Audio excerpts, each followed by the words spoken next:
सच्चिदानन्दरूपाय विश्वोत्पत्त्यादिहेतवे तापत्रयविनाशाय श्रीकृष्णाय वयं नुमः। नमस्कार प्रिय विद्यार्थियों, स्वागत है आप सभी का Shrimad Bhagavad Gita textual and philosophical exploration पाठ्यक्रम के वीक 9 लेक्चर नंबर 5 में। सबसे पहले आप जरा कल्पना करिए कि आप किसी शांत पर्वत श्रृंखला पर खड़े हैं। आपके चारों ओर प्रकृति का अनुपम सौंदर्य है, लेकिन आप स्वयं को उससे पृथक साक्षी भाव में अनुभव कर रहे हैं। आप देख रहे हैं कि जल बह रहा है, पत्तियां हिल रही हैं, सूर्य चमक रहा है, पर आप उसमें खोए नहीं। आप केवल दृष्टा हैं और साक्षी हैं। तो बस यही है आज के शेष श्लोकों का सार। कैसे एक साधारण व्यक्ति दृष्टा बनता है और उस दृष्टि से मोक्ष की ओर अग्रसर होता है। तो आइए हम 23वें श्लोक से आज का अध्ययन प्रारंभ करते हैं। य एवं वेत्ति पुरुषं प्रकृतिं च गुणैः सह सर्वथा वर्तमानोऽपि न स भूयोऽभिजायते। इस श्लोक में हम यह जानेंगे कि प्रकृति और पुरुष दोनों को ही तत्व से जानने का फल क्या है। प्रकृति और पुरुष को तत्वतः जानने का फल बता रहे हैं श्री भगवान। आइए अर्थ देखें। एवं पुरुषम, इस प्रकार पुरुष को, च गुणैः सह, और गुणों के साथ, प्रकृतिम, प्रकृति को, यह वेत्ति, जो मनुष्य अलग अलग जानता है, सह सर्वथा, वह सब तरह का, वर्तमानः, बर्ताव करता हुआ भी, भूयः न अभिजायते, फिर से जन्म नहीं लेता। तो सीधा सा इसका अर्थ यह हो गया कि जो पुरुष, जो व्यक्ति, जो मनुष्य, जो साधक पुरुष को और गुणों के सहित जो प्रकृति है उनको तत्वतः जानता है, वह सभी प्रकार से कर्तव्य कर्म करता हुआ, बर्ताव करता हुआ भी फिर से जन्म नहीं लेता। सर्वथा वर्तमानोपि, इसका तात्पर्य है कि वह मनुष्य आसक्त मनुष्य की तरह बर्ताव तो सारे करता है, लेकिन फिर भी वह निर्विकार रहता है। और फिर कहा न स भूयोऽभिजायते। तो इसको ऐसे समझिए कि जैसे छाछ से निकला हुआ मक्खन पुनः छाछ में मिलकर दही नहीं बनता, ऐसे ही जो ये प्रकृति है और गुण है, उनसे संबंध विच्छेद होने पर मनुष्य पुनः इन गुणों से नहीं मिलता। ये जब मैं प्रकृति कहती हूं तो आप क्या समझते हैं उससे?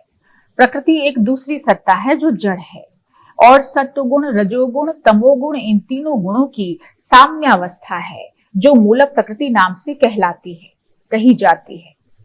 और इस संसार में जितने भी प्रपंच हैं, जड़ रूप में हैं, वो सब प्रकृति से ही जन्मे हैं, उत्पन्न हुए हैं। और पुरुष तो चेतन तत्व है जो प्रकृति से अलग है। Let us read the meaning in English now.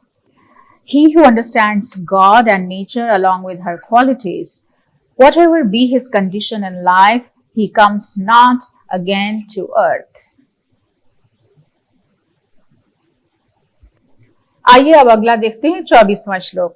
ध्यानेनात्मनि पश्यन्ति केचिदात्मानमात्मना अन्ये सांख्येन योगेन कर्मयोगेन चापरे।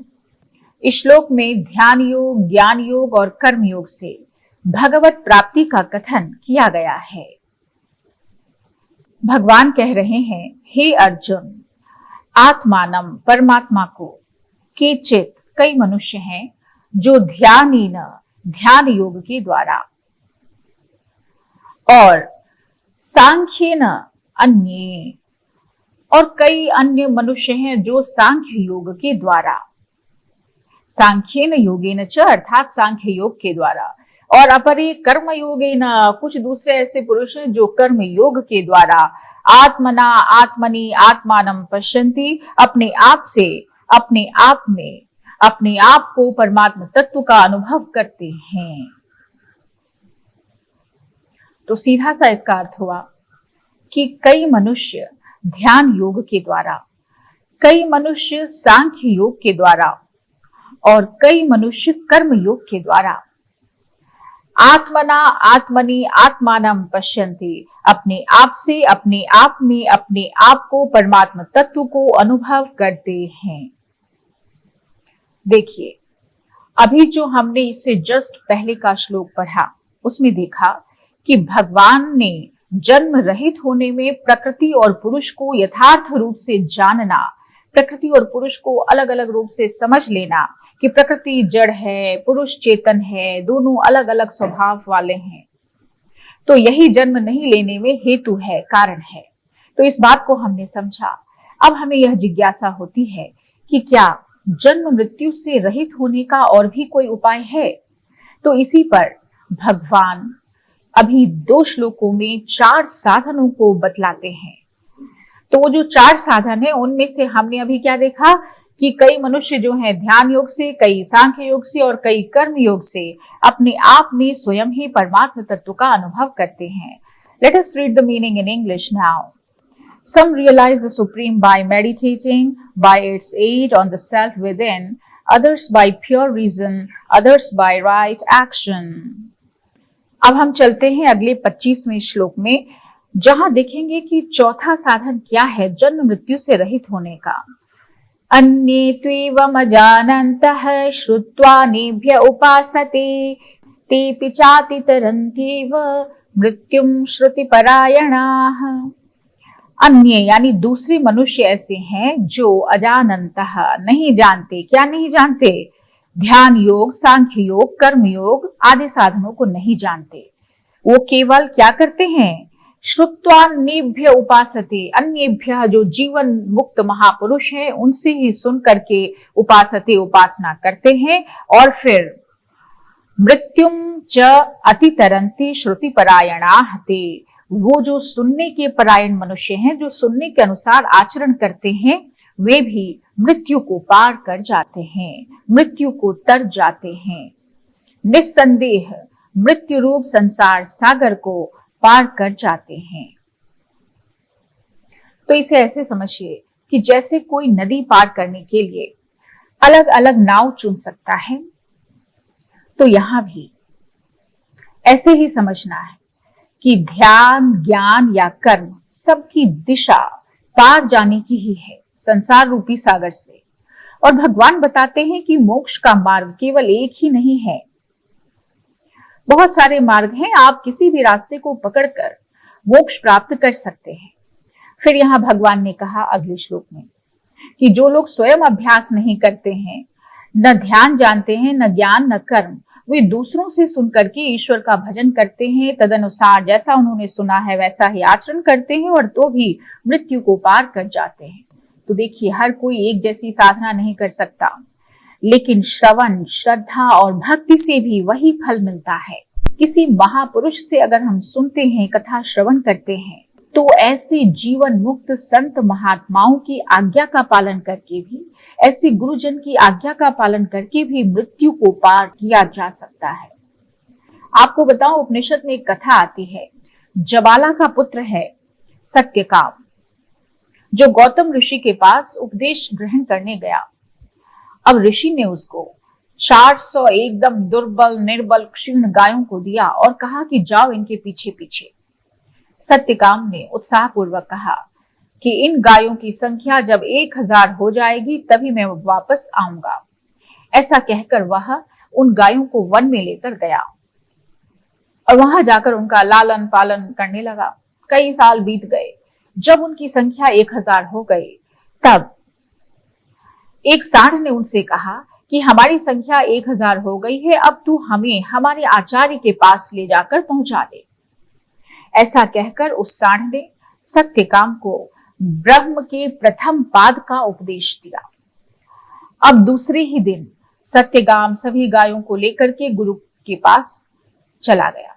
रास्ते में उसे अग्नि मिले और अग्नि ने उसे ब्रह्म के दूसरे पाद का उपदेश दिया। फिर रास्ते में ही हंस ने ब्रह्म के तीसरे पाद का उपदेश दिया, और फिर एक जलचर पक्षी ने उस सत्यकाम को ब्रह्म के चतुर्थ पाद का भी उपदेश दिया। तो रास्ते में ही सत्यकाम जो है वह ब्रह्म ज्ञान को प्राप्त करके गौतम ऋषि के पास पहुंचा। गौतम ऋषि ने पूछा तो उसने सारी बात बता दी, और फिर उनसे कहा कि गुरुवर मुझे उपदेश दीजिए। फिर गौतम ऋषि ने भी उसे उपदेश दिया और ये छांदोग्योपनिषद के 4th अध्याय में यह कथा आती है, 4 से 9 खंड तक। तो यहाँ क्या मतलब है कि तत्वज्ञ जीवन मुक्त महापुरुषों की आज्ञा मानी उसने और उस सत्य काम को तदनुसार मोक्ष की प्राप्ति हुई और अद्भुत ज्ञान भी हुआ। Let us read the meaning in English now. Others again, having no direct knowledge but only hearing from others, nevertheless worship, and they too, if true to the teachings, cross the sea of death. आइए अब आगे बढ़ते हैं। हमने देखा कि श्रुति परायण साधक भी मृत्यु को पार कर लेते हैं, यानी इस संसार रूपी मृत्यु सागर के बंधन से छूट जाते हैं। अब प्रश्न उठता है कि जन्म मृत्यु के होने में कारण क्या है, और इसी प्रश्न का उत्तर भगवान अगले श्लोक में देते हैं। यावत् संजायते किंचित् सत्वं स्थावर जंगमं क्षेत्र क्षेत्रज्ञ संयोगात् तद्विद्धि भरतर्षभ। भगवान इस श्लोक में बतला रहे हैं कि क्षेत्र और क्षेत्रज्ञ के संयोग से चराचर प्राणियों की उत्पत्ति होती है। तो उन्होंने कहा, हे भरतर्षभ, भरत वंशियों में श्रेष्ठ अर्जुन, स्थावर जंगमम, स्थावर और जंगम, यावत किंचित सत्वम संजायते, और यावत मतलब जितने भी, किंचित सत्वम जितने भी प्राणी पैदा होते हैं, सत्वम अर्थात प्राणी, उनको क्षेत्र क्षेत्रज्ञ संयोगात, कि वो क्षेत्र और क्षेत्रज्ञ के संयोग से ही उत्पन्न होते हैं, इति विद्धि, ऐसा समझो। तो एक वाक्य में अर्थ हो गया कि हे अर्जुन, यावन मात्र जितनी भी स्थावर और जंगम प्राणी हैं, स्थावर मतलब जो स्थिर होते हैं और जंगम मतलब जो चलते फिरते हैं, तो जो भी प्राणी उत्पन्न होते हैं उनको तुम कैसे समझो कि वो क्षेत्र और क्षेत्रज्ञ के संयोग से उत्पन्न हुए हैं, ऐसा ही समझो।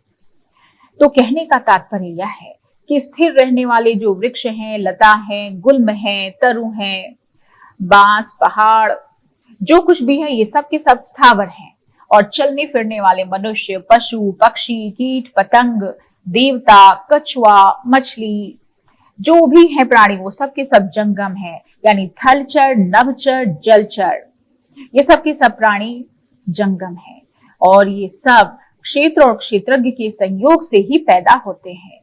क्षेत्र मतलब एक शब्द में कहे तो उत्पत्ति विनाशशील पदार्थ ही क्षेत्र है, और जो इस क्षेत्र को जानने वाला है, उत्पत्ति विनाश रहित है, सदा एक रस है, वही क्षेत्रज्ञ है। तो उस क्षेत्रज्ञ का यानी प्रकृतिस्थ जो पुरुष है, उसका शरीर के साथ मैं और मेरेपन का संबंध होता है, यही क्षेत्र और क्षेत्रज्ञ का संयोग है, और इस माने हुए संयोग के कारण ही इस जीव को स्थावर जंगम योनियों में जन्म लेना पड़ता है। इसी क्षेत्र और क्षेत्रज्ञ के संयोग को जन्म का, प्राणियों के जन्म का कारण समझो, हे परंतप अर्जुन। तो अब देखिए, स्थावर जंगम प्राणियों के पैदा होने की बात यहाँ संजायते पद से कह दी गई, लेकिन उनके मरने की बात अब अगले श्लोक में की जाएगी। तो भगवान ने कह दिया कि क्षेत्र के साथ अपना संबंध मान लेता है क्षेत्रज्ञ, और उसी से प्राणियों का जन्म होता है, लेकिन जब यह शरीर के साथ अपना संबंध नहीं मानता, तब उसी का जन्म नहीं होता। तुम इसी बात को ठीक से समझ लो। तद्विद्धि भरतर्षभ। Let us read the meaning in English now. Wherever life is seen in things movable or immovable, it is a joint product of matter and spirit. चलिए अब हम अगला 27वां श्लोक पढ़ते हैं।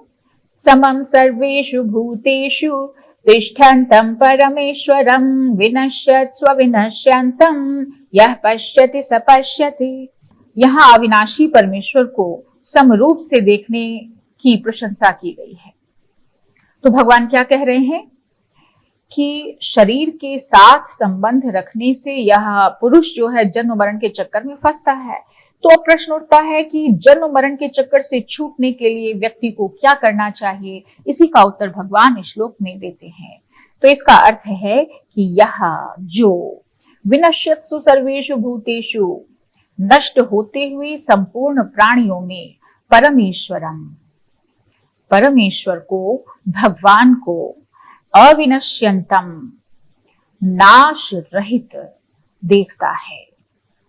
और कैसा देखता है? समम, समरूप से, तिष्ठन्तम, समरूप से स्थित देखता है।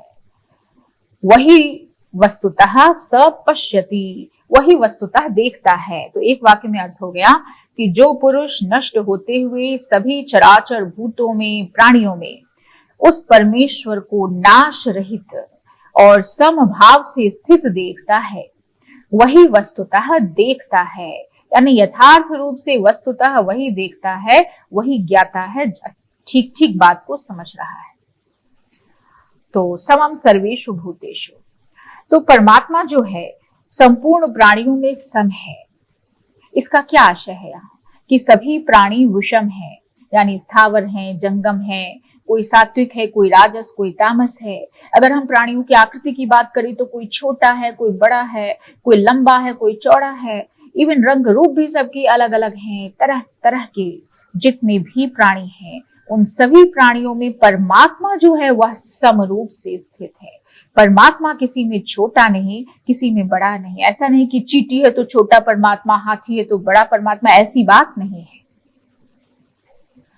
और फिर हम प्राणियों की बात करें तो उच्च नीच योनियों में जाते हैं। किसी भी क्षण प्राणी स्थिर नहीं रहते, परंतु परमात्मा जो है उन सभी अस्थिर प्राणियों में नित्य निरंतर एक रूप से स्थिर रहते हैं।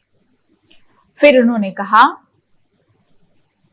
परमेश्वरम, यानी सभी प्राणी अपने आप को किसी न किसी का ईश्वर मानते हैं, मालिक मानते हैं, लेकिन परमात्मा कैसे हैं? तो संपूर्ण जड़ चेतन चराचर संसार के परम ईश्वर हैं, परमेश्वर हैं। और फिर अंत में विनश्यत स्वविनश्यंतम यह पश्यति सपश्यति, प्रतिक्षण विनाश की तरफ जाने वाले प्राणियों में विनाश रहित सदा एक रूप रहने वाला जो परमात्मा है, परमात्मा तत्व है, उसको जो निर्विकार रूप से देखता है वही वास्तव में सही देखता है। तो कहने का तात्पर्य यह है कि जो कोई भी मनुष्य यह देखता है कि परमेश्वर सभी जीवों में समान रूप से स्थित हैं, वही सच्चा दृष्टा है। फॉर एग्जाम्पल, जैसे सूरज की किरणें हैं सभी पर समान रूप से पड़ती हैं। वो ये नहीं देखती कि सामने मंदिर है या झोपड़ी या महल। उसी तरह से तत्व दृष्टि का जो व्यक्ति है वह जाति गुण स्वरूप इन सब से बड़े हर चीज में वो परमात्मा को देखता है। Let us read the meaning in English now. He who can see the Supreme Lord in all beings, the imperishable amidst the perishable, he it is who really sees. अब आगे बढ़ेंगे 28वां श्लोक।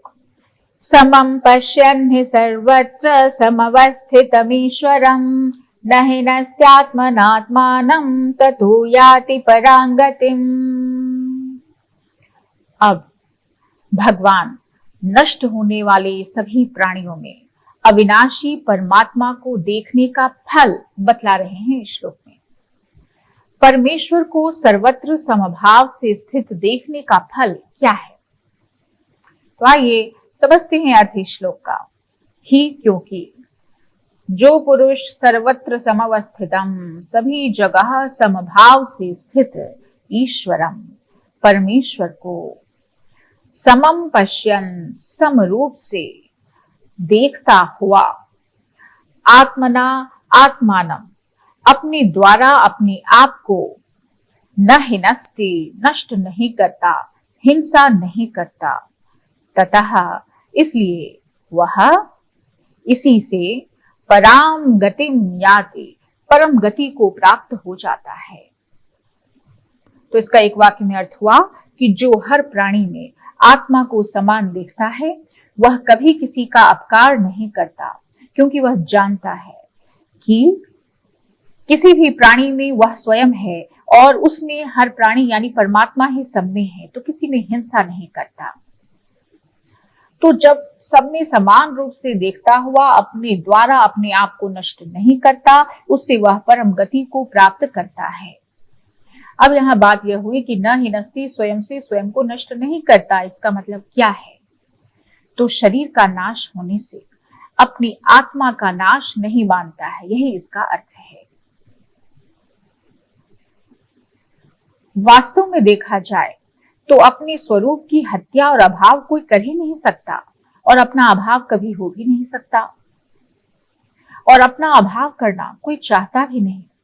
तो वस्तुतः नाशवान शरीर के साथ तादात्म्य करना है, अपनी हत्या करना है, अपना पतन करना है, अपने आप को जन्म मरण में ले जाना है। और ये काम जो नहीं करता तो ततो याति पराम गतिम, शरीर के साथ तादात्म्य करके ऊंची नीची योनियों में भटकता था, बार बार जन्म लेता था, मृत्यु को प्राप्त करता था। लेकिन जब वो परमात्मा के साथ अपनी अभेद का अनुभव कर लेता है, तब वही मनुष्य परम गति को नित्य प्राप्त परमात्मा का ही हो जाता है, परमात्मा स्वरूप हो जाता है। Let us read the meaning in English now. Beholding the Lord in all things equally, his actions do not mar his spiritual life, but lead him to the height of bliss. अब अगला 29वां श्लोक हम पढ़ेंगे। प्रकृत्यैव च कर्माणि क्रियमाणानि सर्वशः यः पश्यति तथात्मानं कर्तारं स पश्यति। यहाँ आत्मा को अकर्ता देखने वाले की प्रशंसा की गई है। देखा जाए तो त्रयोदश अध्याय के 26वें श्लोक में भगवान ने क्षेत्र क्षेत्रज्ञ संयोग की बात बतलाई, और इस संयोग से छूटने के दो उपाय हैं। एक तो परमात्मा के साथ अपनी स्वतः सिद्ध संबंध को पहचान लेना, और दूसरा प्रकृति यानी शरीर से अपने माने हुए संबंध को तोड़ना। फिर हमने देखा 27वें 28वें श्लोक में परमात्मा के साथ संबंध को पहचानने के बाद तो हो गई। अब अगले दो श्लोकों में 29 और 30 में प्रकृति से संबंध तोड़ने की बात बताई जा रही है। तो क्या कहते हैं? यह कर्माणि, जो संपूर्ण क्रियाओं को सर्वशः सभी प्रकार से प्रकृत्या एव क्रियमाणानि, प्रकृति के द्वारा ही की जाती हुई देखता है, पश्यति, तथा आत्मानम, और अपने आप को अकर्तारम पश्यति, अकर्ता देखता है या अनुभव करता है, सह च पश्यति, वही यथार्थ रूप से देखता है, वही सच्चा दृष्टा है, वही ठीक ठीक देख रहा है, समझ रहा है। तो आशा यह है कि जो यह देखता है कि सभी कर्म प्रकृति के द्वारा किए जा रहे हैं और आत्मा केवल साक्षी है, वही वास्तव में देखता है।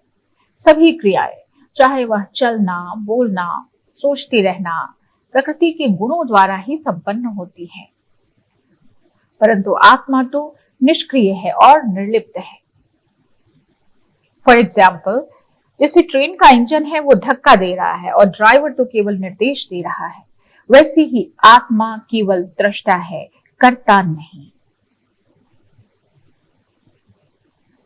यह जो वास्तव में चेतन तत्व है वह स्वतः स्वाभाविक है, निर्विकार है, शांत रूप से स्थित है, और जो उसी चेतन तत्व की शक्ति है प्रकृति, वह स्वतः स्वाभाविक क्रियाशील है, उसमें नित्य निरंतर क्रिया होती रहती है। प्रकृति की वित्पत्ति ही ऐसी है, प्रकर्षेण करणम इति प्रकृति ही। तो यद्यपि प्रकृति को सक्रिय और अक्रिय दो अवस्थाओं वाली कहा जाता है, सर्गावस्था में प्रकृति सक्रिय और प्रलयावस्था में अक्रिय होती है, लेकिन अगर सूक्ष्म रूप से विचार करें तो प्रलयावस्था में भी प्रकृति की क्रियाशीलता मिटती नहीं है, क्योंकि जब प्रलय का आरंभ होता है तब प्रकृति सर्ग अवस्था की तरफ चलती है और प्रकृति में सूक्ष्म क्रियाएं चलती ही रहती हैं। तो प्रकृति की सूक्ष्म क्रिया को ही अक्रिय अवस्था कहते हैं, क्योंकि इस अवस्था में सृष्टि की रचना नहीं होती, पर वो क्रिया तो होती है। फिर आगे बता रहे हैं, यह पश्यति तथा आत्मानं कर्तारं स पश्यति, कि प्रकृति और उसके कार्य जो स्थूल, सूक्ष्म और कारण शरीर में होते हैं, खाना पीना, चलना फिरना, उठना बैठना, सोना जागना, हिलना डुलना, समाधिस्थ होना, चिंतन करना, जो भी क्रियाएं हैं वे सब प्रकृति के द्वारा ही हो रही हैं, स्वयं या जीव के द्वारा नहीं। आत्मा के द्वारा नहीं। और ऐसा ही जो अनुभव करता है वही वास्तव में ठीक ठीक अनुभव करता है, ठीक ठीक देखता है। Let us read the meaning in English now. He who understands that it is only the law of nature that brings action to fruition and that the self never acts alone knows the truth. आइए पढ़ते हैं 30वां श्लोक। यदा भूत पृथक भावमेकस्थमनुपश्यति तत एव च विस्तारं ब्रह्म संपद्यते तदा। आइए इसका अर्थ समझते हैं। यदा जिस काल में साधक भूत पृथक भावम प्राणियों के अलग अलग भावों को एक स्थम एक प्रकृति में ही स्थित अनुपश्यति देखता है, च ततः एव और उस प्रकृति से ही उन सब का विस्तार देखता है, तदा उस काल में वह ब्रह्म को प्राप्त हो जाता है। तदा ब्रह्म संपद्यते, तो कहने का तात्पर्य है कि जिस काल में साधक सभी प्राणियों के अलग अलग भावों को, यानी त्रिलोकी में कितने प्रकार के प्राणी हो सकते हैं? जरायुज, अंडज, उद्भिज, स्वेदज, यही होते हैं 4 प्रकार के प्राणी। तो जितने भी प्राणी पैदा होते हैं 4 प्रकार के, उन सभी प्राणियों की स्थूल, सूक्ष्म और कारण शरीर को एक प्रकृति में ही स्थित देखता है जो साधक। उस काल में, जिस काल में ऐसा देखता है, उस काल में वह ब्रह्म को प्राप्त हो जाता है। आशय यह है कि सभी प्राणियों के शरीर प्रकृति से ही उत्पन्न होते हैं, प्रकृति में ही स्थित है और प्रकृति में ही लीन होते हैं। इस प्रकार देखने वाला ब्रह्म को प्राप्त हो जाता है, यानी प्रकृति से अतीत स्वतः सिद्ध अपनी स्वरूप परमात्मा तत्व को प्राप्त हो जाता है। तो प्राप्त हो जाता है मतलब क्या? पहले से प्राप्त नहीं था?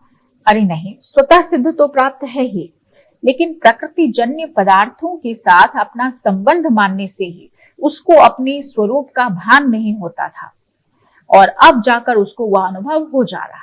बस इतनी सी बात है।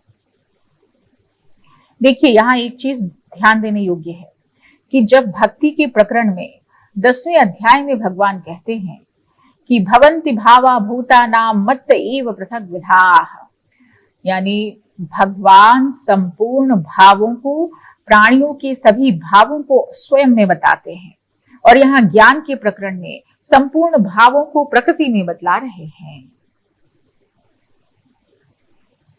तो प्रकृति भी परमात्मा से अलग तो है नहीं, तो इसलिए इस श्लोक का अर्थ यही हो सकता है, और लोग इस तरह से व्याख्या करते भी हैं कि जिस क्षण यह पुरुष भूतों के पृथक पृथक भाव को एक परमात्मा में ही स्थित और उस परमात्मा से ही संपूर्ण भूतों का विस्तार देखता है, उसी क्षण वह सच्चिदानंद घन ब्रह्म को प्राप्त हो जाता है। Let us read the meaning in English now. He who sees the diverse forms of life all rooted in one and growing forth from him, he shall indeed find the absolute. आइए पढ़ते हैं 31वां श्लोक। अनादित्वात् निर्गुणत्वात् परमात्मायमव्ययः शरीरस्थोऽपि कौन्तेय न करोति न लिप्यते।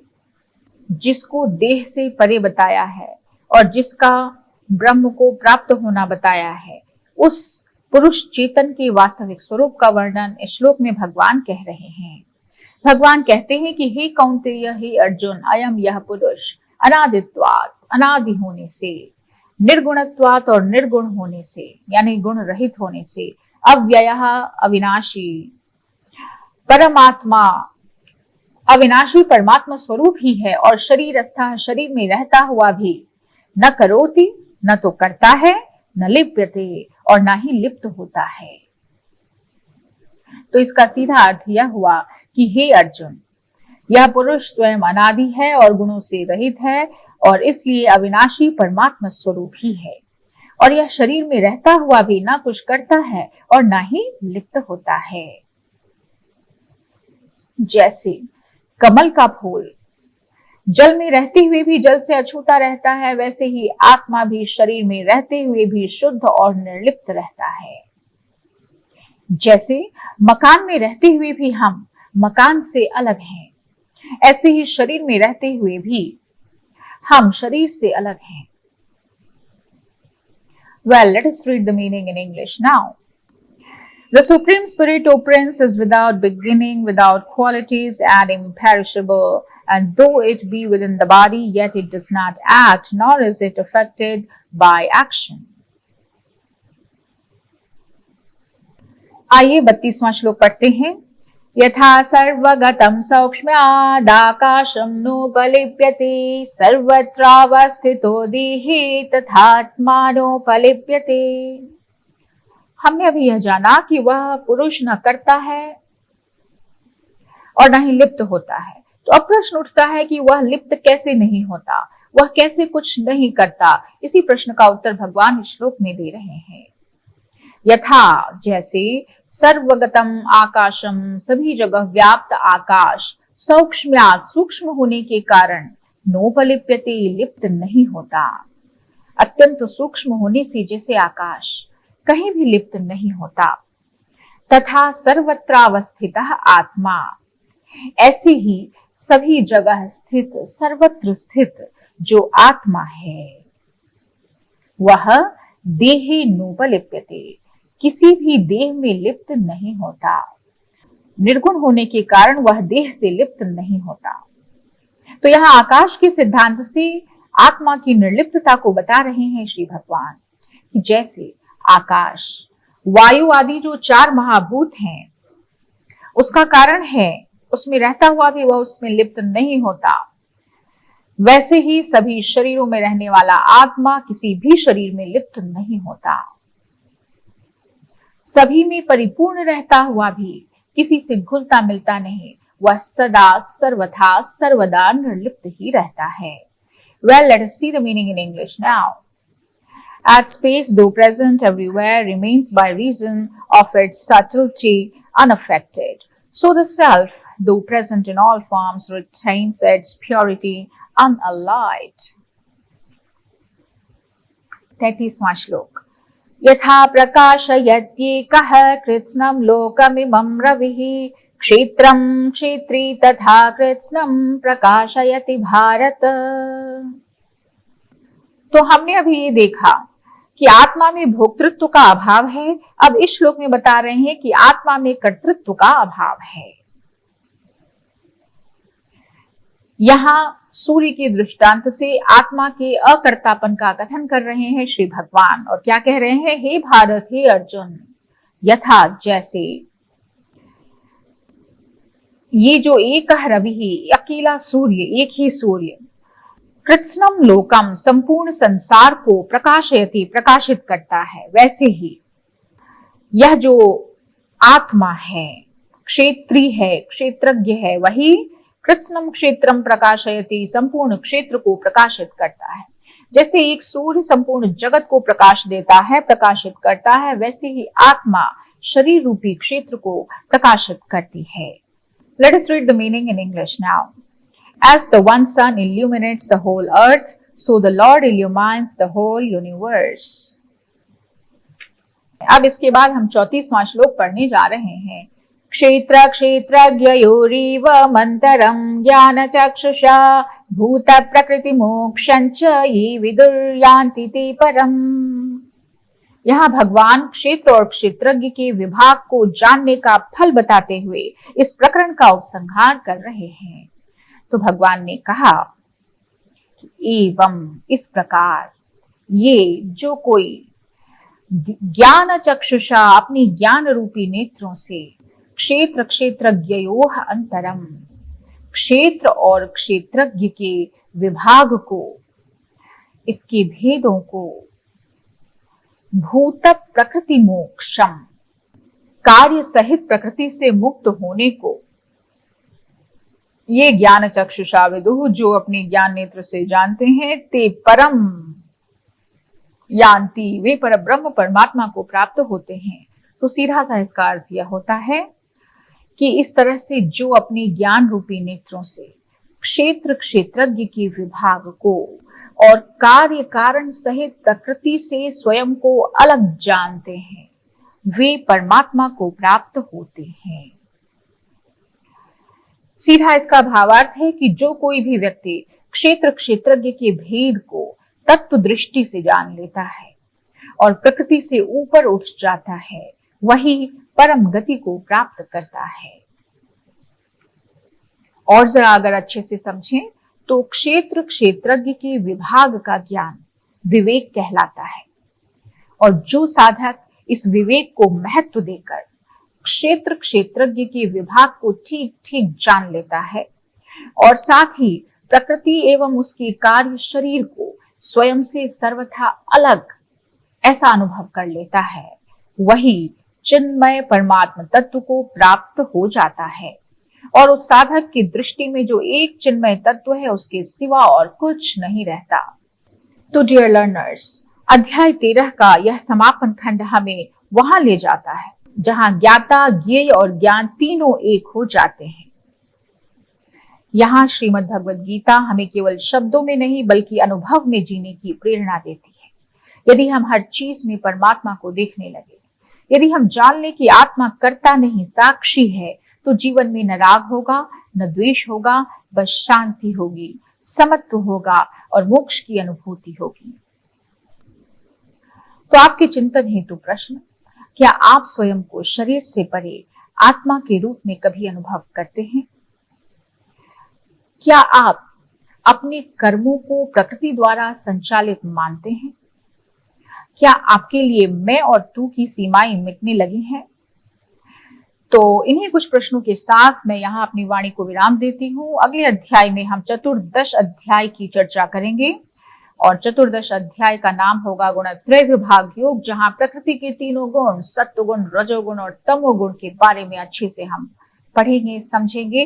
तब तक सभी भगवान कृष्ण की शरण में बने रहिए। जय श्री कृष्णा, नमो नमः, धन्यवाद।